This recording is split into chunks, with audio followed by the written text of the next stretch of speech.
Hi കൂട്ടുകാരെ, പുതിയൊരു വീഡിയോയിലേക്ക് എല്ലാവർക്കും സ്വാഗതം.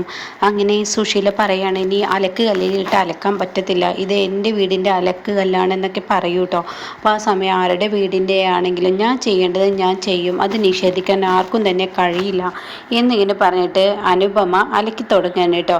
അപ്പോഴേക്കും അത് കാണുന്ന സുശീല, നിനക്ക് അത്രയായോ, എന്നാൽ ഇതിനിട്ടൊരു കൊട്ട് കൊടുത്തെങ്കിൽ തന്നെ ഇനി ശരിയാവത്തുള്ളൂ എന്ന് പറഞ്ഞിട്ട് ഭ്രാന്തലക്കി തൻ്റെ റൂമിലോട്ട് പോവാണ് കേട്ടോ. അവളുടെ സംസാരത്തിന് മറുപടി കൊടുക്കാൻ തനിക്ക് കഴിഞ്ഞില്ലെങ്കിലും അവളുടെ കൊമ്പ് ഇപ്പോൾ ഒടിക്കണം, ഇല്ല എങ്കിൽ അവൾ വളർന്നു വരുമെന്ന് സുശീല മനസ്സുകൊണ്ട് ചിന്തിച്ച് സുശീല ദേഷ്യത്തോടു കൂടി അവിടെ നിന്ന് പോയിട്ട് ഇന്ദ്രനെ വിളിക്കുകയാണ് കേട്ടോ. അപ്പോഴേക്കും ഇന്ദ്രൻ അമ്മയാണല്ലോ എന്ന് പറഞ്ഞിട്ട് തൻ്റെ ഫോൺ എടുക്കണം. ബൈക്കിൽ യാത്ര ചെയ്യുകയായിരിക്കും ഇന്ദ്രൻ.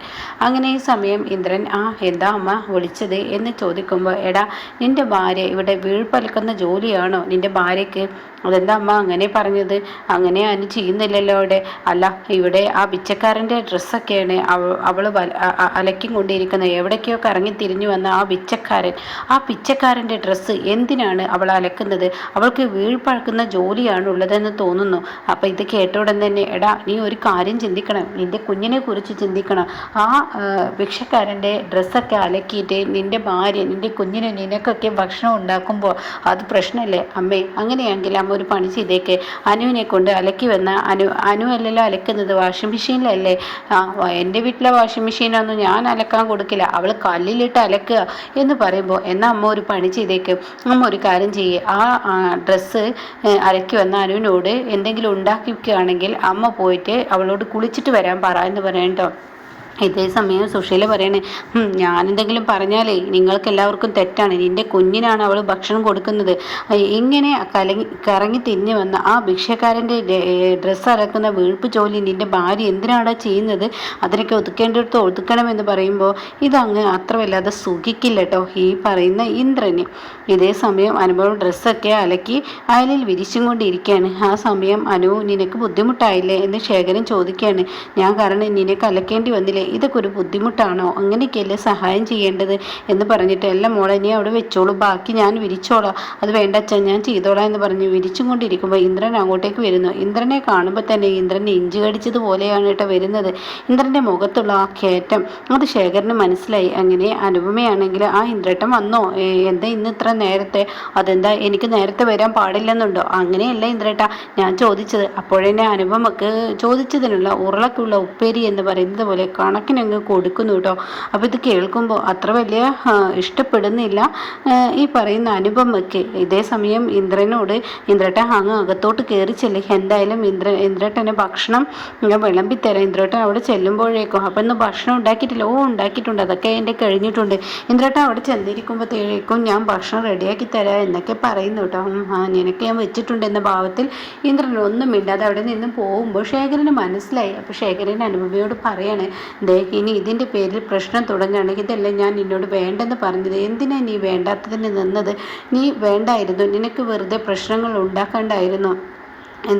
ഇന്ദ്രൻ്റെ മനസ്സ് എന്തോ വലിയ ഗൗരവത്തിലാണിത് ഇന്ദ്രൻ, അത് പ്രശ്നമാവും എന്നൊക്കെ പറയുമ്പോൾ ഉടൻ തന്നെ, ഇല്ല അത് ഇന്ദ്രട്ടന് എന്തെങ്കിലും ജോലി സംബന്ധമായ പ്രശ്നങ്ങളായിരിക്കും, അല്ലാതെ ഇന്ദ്രട്ടൻ ഒരു ദേഷ്യം വെറുപ്പൊന്നും ഇല്ലയെന്ന് പറഞ്ഞിട്ട് പെട്ടെന്ന് അനുപമ അകത്തോട്ട് കയറിപ്പോവാണ് കേട്ടോ. ഇതേ സമയം മാഷിനെയാണ് കാണിക്കുന്നത്. മാഷിന് ലച്ചു അമ്പിളിയും ഉണ്ട് കേട്ടോ. അപ്പോൾ ആർച്ചയുടെയും ഭദ്രയെടുത്ത് ഇരിക്കുകയാണ്. അപ്പോൾ കുഞ്ഞുങ്ങളുടെ കാര്യം ആലോചിച്ചിട്ട്, ഭദ്രക്ക് നല്ല പനിയാണല്ലോ, ചാർച്ചക്ക് കുറച്ച് ഭേദമുണ്ട് എന്നൊക്കെ ഇങ്ങനെ പറയുന്നുണ്ട്. ഈ സമയം വിനയനാണെങ്കിൽ ഇതുവരെ വന്നില്ലല്ലോ അച്ഛാ, ആ വിനയനെ കാണുന്നില്ല. അച്ഛനൊന്ന് വിനയനെ വിളിച്ച് നോക്ക്. അതെന്തിനാ അമ്പിളി ഞാൻ വിളിച്ച് നോക്കുന്നത്? എനിക്ക് ലച്ചുവിനെ കൂട്ടാൻ പോകണം, ഈ സമയം ലച്ചുവിനെ വിളിക്കാൻ പോകണ്ടേ, അപ്പോൾ അച്ഛനൊന്ന് വിളിക്ക്. അപ്പോൾ ഈ സമയം ഉടനെ പറയാണ്, അത് ഇല്ല മോളെ, വിളിക്കാൻ കഴിയില്ല, കാരണം അവൻ്റെ സ്വഭാവം നിനക്കറിയാലോ, അവന് എന്തെങ്കിലും ജോലി തിരക്കുക അതൊന്നല്ല അച്ഛാ, അവൻ മനഃപൂർവ്വം പെൺകുട്ടികളെ ഒഴിവാക്കിയതാണ്. അവൻ ഇനി ഇവിടെ എന്നേക്കുമായി ആർച്ചയും ഭദ്രയും തള്ളിയിട്ട് പോകുമെന്നും പറയാൻ പറ്റത്തില്ല. അങ്ങനെയൊന്നും ഉണ്ടാവില്ല. ഉണ്ടച്ച, അതെനിക്കറിയാം, എൻ്റെ സ്വഭാവം നിനക്കറിയാലോ, നിനക്കിപ്പോൾ എന്താ പ്രശ്നം? ലച്ചുവിനെ വിളിക്കാൻ പോകണം, നീ പോയി വിളിച്ചോ എന്ന് പറയണേ. ഈ സമയം വിളി പറയണേ, അയ്യോ അച്ഛ അത് പറ്റത്തില്ല, കാരണം ഞാൻ വിളിക്കാൻ പോയ അച്ഛൻ ഈ രണ്ട് കുട്ടികളെയും തരണം ചെയ്യാൻ പറ്റത്തില്ല. ഇവരിടയ്ക്കിടയ്ക്ക് ഓരോരുത്തരായി കരയുമ്പോൾ എന്താ ചെയ്യുക? ഇതിപ്പോൾ വിനയം വന്ന് കൊണ്ടുപോവുകയാണെങ്കിൽ വിനയൻ്റെ അമ്മ നന്നായി നോക്കും. ഇതെന്തൊരു കഷ്ടം സന്തോഷമാണ് എന്നൊക്കെ ഇങ്ങനെ പറയുമ്പോൾ നിനക്ക് ചിരുവിൻ്റെ മക്കളെ നോക്കുന്നത് എന്തെങ്കിലും ബുദ്ധിമുട്ടുണ്ടോ അമ്പിളി? എനിക്കൊരു ബുദ്ധിമുട്ടുമില്ല അച്ഛാ. അവൻ ഇങ്ങനെയൊക്കെ തന്നെ ഇനി ചെയ്യുക. അവൻ ഇവിടെ കൊടുന്ന് ആക്കും കുട്ടികളുടെ കാര്യത്തിൽ അവന് യാതൊരു ഉത്തരവാദിത്വം ഇല്ലാതെ അവനെ ഇട്ടെറിഞ്ഞ് പോകുന്നെന്ന് എല്ലാവർക്കും അറിയുന്ന കാര്യമാണ്. അപ്പം അതുകൊണ്ട് തന്നെ അച്ഛാ അത് പറയാനില്ലെന്ന് പറയുമ്പോൾ, എന്നാ മോളെ നീ ഒരു കാര്യം ചെയ്യേ, നീ മക്കളുടെ അരികിലിരിക്കുക. ലച്ചുവിനെ ഞാൻ പോയി വിളിച്ചു കൊണ്ടുവരാം. എന്തൊക്കെയാ അച്ഛൻ ഈ പറയുന്നത്? ലച്ചുവിനെ അത്ര ദൂരം അച്ഛൻ നടന്ന് വിളിക്കുക, അതൊന്നും കുഴപ്പമില്ല. നിങ്ങളെ വളർത്തിയ അച്ഛനല്ലേ ഞാനത് ചെയ്തോളാം. എന്തായാലും നീ മക്കളെ നോക്ക്. നമ്മുടെ ചീരുവിൻ്റെ മക്കളെ അവൻ കൈയൊഴിഞ്ഞാലും നമുക്ക് നോക്കിയല്ലേ പറ്റുള്ളൂ. അത് നോക്കണം അച്ഛാ. അപ്പം അതുകൊണ്ട് നീ നോക്ക്, ഞാൻ എന്തായാലും മക്കളെ പോയി വിളിച്ചു കൊണ്ടുവരാം എന്ന് പറയുന്നത് കേട്ടോ.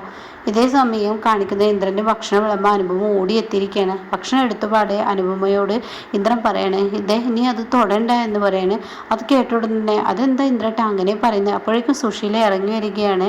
അപ്പോൾ ഉടൻ തന്നെ മറ്റുള്ളവരുടെ കണ്ണിക്കണ്ടവരുടെ ഒക്കെ ഡ്രസ്സ് അലക്കി വന്ന കൈയല്ലേ, കുളിക്കാതെയും കണ്ട് നീ ഭക്ഷണം വിളമ്പാൻ നിൽക്കണ്ട. ഇതെന്താ ഇന്ദ്രട്ട ഇങ്ങനെയൊക്കെ പറയുന്നത്?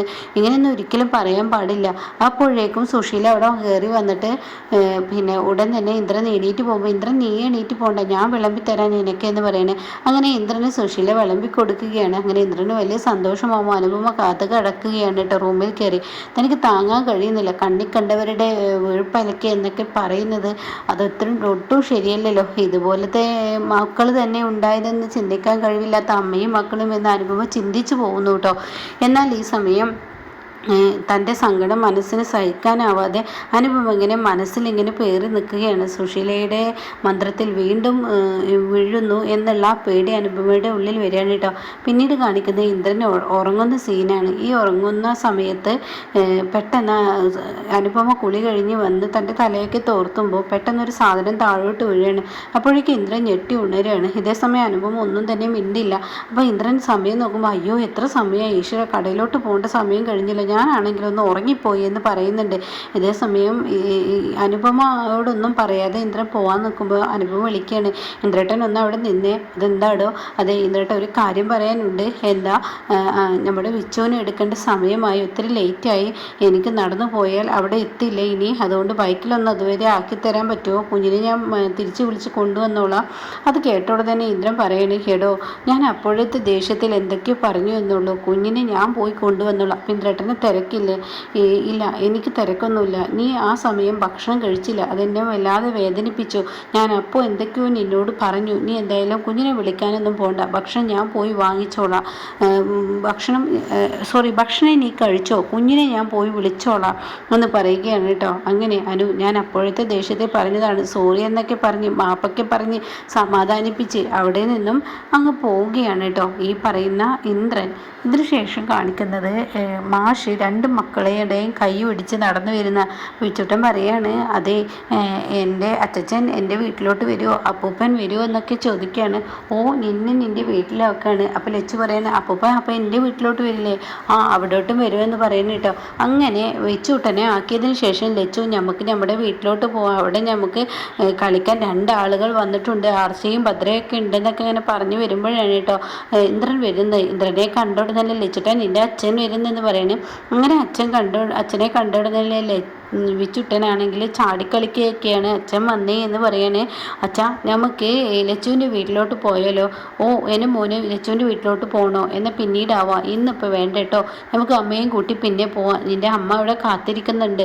ഇതേ സമയം അച്ഛാ എന്തുണ്ട് വിശേഷങ്ങൾ? കുഴപ്പമൊന്നുമില്ലല്ലോ? ഇല്ല കുഴപ്പമൊന്നുമില്ല. അമ്പിളിയും ഈ പറയുന്ന രഘു ഇപ്പോൾ ദാസിൻ്റെ വീട്ടിലാണല്ലോ. മാത്രമല്ല ഞാൻ 2 ദിവസം ഇനി ഇവിടെ ഉണ്ടാവും. അതെന്താ വെച്ചാൽ എന്തെങ്കിലും വിശേഷമുണ്ടോ? അതാ വിനയൻ ആർച്ചയും ഭദ്ര അവിടെ കൊടുന്നാക്കിയിട്ടുണ്ട്. അപ്പോൾ അവരെ നോക്കാൻ അമ്പിളിയെ കൊണ്ട് കഴിയില്ല.